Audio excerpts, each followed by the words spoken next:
fatos e versões. O que vai impactar na sua vida agora no Café com Política.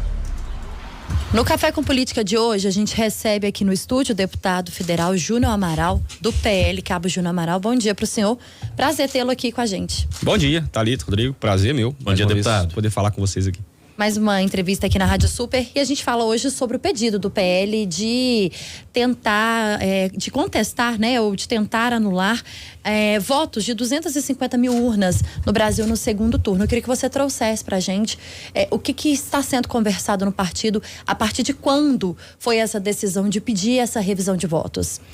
Thalita, tudo isso poderia ter sido evitado se a gente tivesse tido um pouquinho de bom senso lá atrás, muito antes das eleições deste ano, para tratar acerca da transparência do processo eleitoral, mais especificamente da apuração do processo eleitoral. O presidente, não só o presidente Bolsonaro, mas milhares de pessoas insistiram muito para que a gente tivesse um sistema que permitisse, que desse tranquilidade ao cidadão, para ele ter a convicção de que realmente nós estamos numa plena democracia de fato. E agora, naturalmente, a partir do momento em que essa empresa foi contratada para fazer a apuração, para fazer a verificação, né, desse processo, dessa transparência, para fazer essa fiscalização, constatou-se falhas graves no sistema, coisa que todos nós que já havíamos nos debruçado no tema, já sabíamos. Mas neste caso, esse fato novo específico relacionado às urnas modelo E2015 a E2019. Não, é 2009 a 2015, que representam as urnas anteriores ao ano de 2020. E essa representação, ela questiona a dificuldade, ou melhor, a impossibilidade da verificação, da confirmação, da avaliação acerca do funcionamento dessas urnas e de como elas se comportaram no período eleitoral, no pleito eleitoral desse ano. Deputado, como é que serem eleitos integrantes do sistema político que foram eleitos pelas urnas eletrônicas questionarem essas mesmas urnas eletrônicas? Como é que explica-se o fato de pessoas que foram eleitas por esse sistema e que, no caso agora do presidente, que não conseguiu ser reeleito, em tese, fazer o questionamento desse mesmo sistema? Sim. Qual que é a medida disso? Que vale para uma eleição, não vale para outra? Uhum. Não, eu acho que vale para as duas. Vale para qualquer eleição. Mesmo para que ele ganhou em 2018? Exatamente. E aqui quem está falando, Rodrigo, não é alguém que tem certeza da fraude. É alguém que, assim como qualquer cidadão, tem todo o direito de suspeitar desse funcionamento. E é nisso que está embasada a representação do PL. Essa suspeita faz com que a gente não tenha a tranquilidade de ter o resultado propriamente dito. E eu não vejo problema algum em ter sido eleito tanto em 2018 como em 2022 e ainda assim ter a minha desconfiança. A desconfiança não pode ser uma justificativa dos derrotados apenas. E vai muito além do resultado da eleição. É uma coisa muito mais complexa que se refere à nossa democracia, à soberania do povo. Então essa questão de, mas e se for verificado também no primeiro turno e você perder a eleição? Problemas, eu estou preocupado com o futuro do país muito mais do que a minha própria eleição. Eu entrei na política para poder participar da mudança e a mudança também se refere a uma transparência do processo eleitoral. Qual seria a solução hoje do ponto de vista do PL? No meu ponto de vista, a solução o melhor dos cenários não seria algo a ser decidido agora, seria algo a ser resolvido lá atrás, com a tramitação da PEC do voto impresso, que muita gente quis demonizar, dizendo que levaria comprovante para casa e etc, serviria como uma via para a compra de votos, o que era mentira. O que, na verdade, todos nós queríamos, e assim falava o projeto, era um sistema paralelo, onde o eleitor não tinha contato físico com o papel e apenas visual, e ele seria depositado numa urna paralela para uma eventual conferência, como é o caso de agora. Se não tivéssemos tido ministro do Supremo Tribunal Federal participando como políticos naquele processo, entrando para dentro do Congresso Nacional e manipulando a posição dos líderes e de deputados para que aquela PEC fosse derrubada, se a gente não tivesse esse cenário, hoje nós estaríamos todos muito mais tranquilos em relação à apuração, tanto para um lado como para o outro. O que a gente quer é a transparência. Agora, a curto prazo,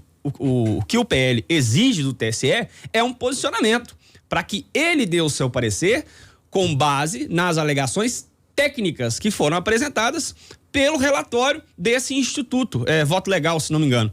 Então a gente quer é que o TSE se manifeste sobre este processo e, neste caso, pela avaliação do instituto, e aqui quem está falando não é um técnico, eu estou me baseando também no que foi apresentado ontem, é que mais de 270 mil urnas não poderiam ser consideradas se a gente realmente quer tratar de um processo transparente e que tenha a sua lisura. O que o senhor... Pois não, Thalita, desculpa, Rodrigo, mas a anulação dos 2 turnos da eleição seria talvez um possível caminho, na opinião do senhor? Não é isso que o PSL apresenta, o PL apresenta com clareza, né, na sua petição. O que o PL exige é que o TSE se manifeste acerca desse sistema que é corrompível, claramente corrompível, de acordo com o relatório do Instituto Voto Legal. Se tiver de ser, se o TSE, e o TSE tem as ferramentas necessárias para fazer essa avaliação, se o TSE entender que de fato essas urnas não podem ser consideradas, eu não vejo nenhum problema. Eu acho que é até correto e coerente que seja reconsiderado para os 2 turnos e não apenas para o segundo turno. O que o senhor tem de informação sobre o instituto que fez essa pesquisa, o Instituto Voto Legal? Não, tenho muito pouca informação, eu tenho um contato muito, muito distante, né, com o instituto, até porque enquanto políticos, né, a gente às vezes não consegue tratar na mesma linguagem com os técnicos, né? Eu tive um pequeno contato com eles e que me foram explicado basicamente o que foi explicado ontem na live do presidente do PL, o Valdemar Costa Neto, que, no meu ponto de vista, está fazendo um grande serviço à nação se colocando nessa posição. Ele, por exemplo, não brincaria com isso, não abraçaria uma mera narrativa se ele, tendo em vista a participação política que ele teve até hoje em todo o contexto brasileiro. Eu até perguntei isso, deputado, porque a gente fez uma busca aqui na internet e não achou praticamente nada a respeito desse Instituto Voto Legal. Existe um site que é de uma empresa relativa a vaquinhas virtuais para campanha, que é uma outra história e que não parece ser do Instituto Voto Legal. O Instituto em si, a gente não conseguiu encontrar nada. Quando fomos pesquisar sobre o Carlos Rocha, que é o diretor desse instituto, não há nenhuma menção ao Instituto Voto Legal no currículo dele no LinkedIn, por exemplo. Ele fala de tecnologia, de relacionamento com o cliente, etc. Você acha que essa dificuldade de informação sobre o instituto que promoveu essa pesquisa que o PL apresentou ontem, de alguma maneira pode dificultar a validação mesmo perante a opinião pública e a sociedade desse levantamento que foi feito? Eu acho que não deve se buscar o recurso, a justificativa ad hominem, né? Que a gente fala que se refere à pessoa que fala e não ao conteúdo que se fala. Eu concordo que realmente o que seria mais palatável era ter mais conhecimento acerca do histórico, mas como a gente levar isso em consideração, sobrepondo os fundamentos apresentados, né? Eu acho que, independente de quem fala, é necessário se debruçar sobre os argumentos técnicos que estão ali naquela peça. O ministro do TSE, Alexandre de Moraes, disse que dá 48 horas ou 24 horas, né, se não me engano, até 24, Rodrigo, obrigado pela correção da informação, para que fossem apresentados aí mais embasamentos em relação a esse pedido feito pelo PL. Já há alguma conversa, deputado, em relação ao que pode ser apresentado para além do que foi dito ontem? O Alexandre de Moraes, ele se comporta mais uma vez como político, e um político sem caráter, porque ele se comporta de uma maneira a ignorar tudo que o direito brasileiro apresenta como norte, como regra. Ele cria as próprias regras e, como ele tem um grande amigo, né, para não dizer um capacho, comandando o Senado Federal, que é o senhor Rodrigo Pacheco, que envergonha Minas Gerais, ele eleva as suas arbitrariedades e esse pedido, essa determinação para que o PL amplie o pedido. Não existe isso no direito brasileiro. A parte autora apresenta um pedido, apresenta os fundamentos e o juiz, em menos de 1 hora depois, salvo engano, ele exige que a parte autora amplie o pedido. Isso é uma figura inexistente e ele cria da própria cabeça para tentar constranger o partido, para tentar jogar deputados que foram eleitos, né, no primeiro turno contra o partido. E eu tenho tranquilidade de dizer que a maioria, pelo menos, não está nem aí para isso, para essa divisão entre primeiro e segundo turno, que se faça a avaliação dos 2 turnos.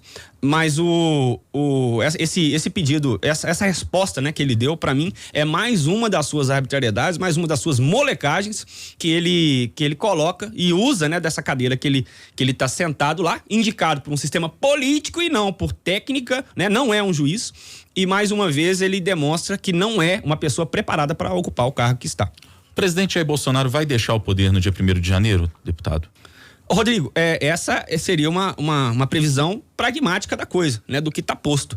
Mas por que não a gente esperar esse retorno do TSE? Por que não esperar que o TSE faça uma avaliação técnica, assim como o Instituto Voto Legal fez, sobre essas urnas que podem sim ser consideradas inaptas para utilização no nosso pleito eleitoral? Então, essa é uma pergunta que é difícil da gente bater o martelo. Fato é que o presidente Bolsonaro está muito longe de ser um golpista.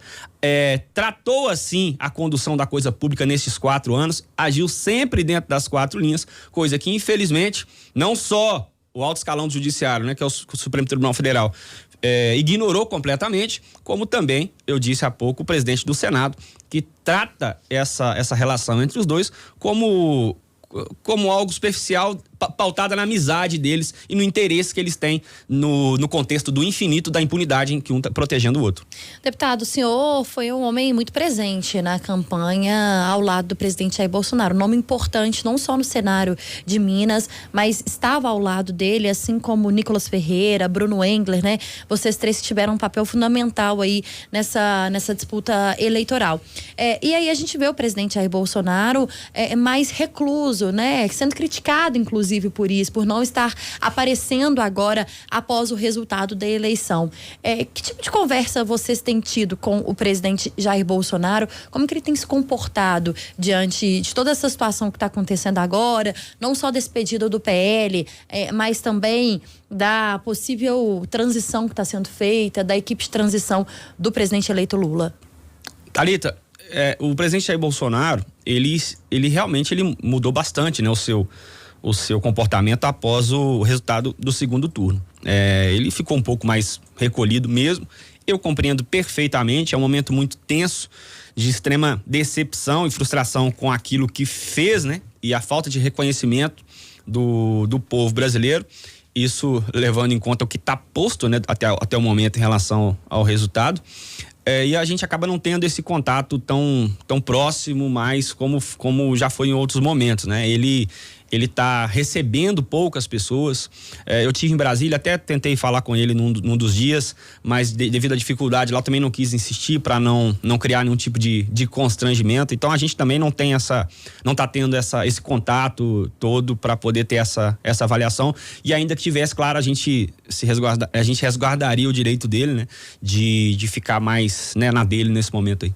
A gente ouviu até algumas pessoas dizendo que estão com medo do presidente tá deprimido. O senhor teme isso? A gente ouviu de aliados mesmo do presidente. O senhor tem esse temor, deputado, de que de fato haja ali um processo que vá para além de uma simples tristeza, entre aspas, digamos assim, por ter perdido uma eleição? De que haja um processo maior em torno disso? Não, isso é até uma compreensão natural, né, de quem avalia, né, a distância. Mas pelo que eu conheço do perfil do presidente Bolsonaro, eu não acredito que ele esteja nesse caráter mais de depressão, de estar numa profunda tristeza a ponto da sua vida pessoal ser abalada, né, para o futuro, não. Eu o vejo como um cara muito forte, e assim ele demonstrou, não só psicologicamente como fisicamente em todo esse tempo, mas também é um ser humano. Então, naturalmente, a sua frustração por essa falta de reconhecimento do povo também deve existir, é claro. Nós estamos conversando com o deputado federal Júnior Amaral, do PL. No Café com Política. Hora do bate-pronto. Você já conhece a nossa hora do bate-pronto? Perguntas objetivas, respostas objetivas, ping-pong comigo, Catalita, combinado? Boa, é a hora que a gente escorrega, né? Vamos ver, aguardemos. Ou não. Para começar, resultado das eleições. Algo a ser melhor tratado para o futuro das nossas gerações. Legitimidade do processo eleitoral. Vai no mesmo sentido. Infelizmente, há pessoas que resistem à transparência que todo cidadão é merecedor de receber, né, do Estado. O futuro da direita. A direita se moldou a partir da existência do presidente Bolsonaro. E eu não consigo ver hoje uma direita com mínima qualidade sem a presença efetiva dele na política.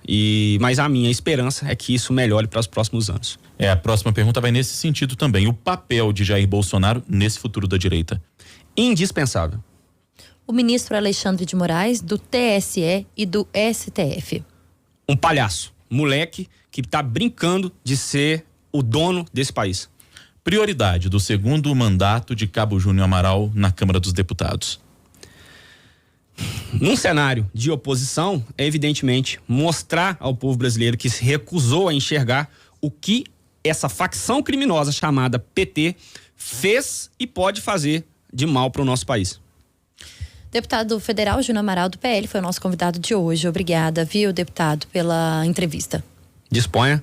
Eu que agradeço pelo convite e da participação aí.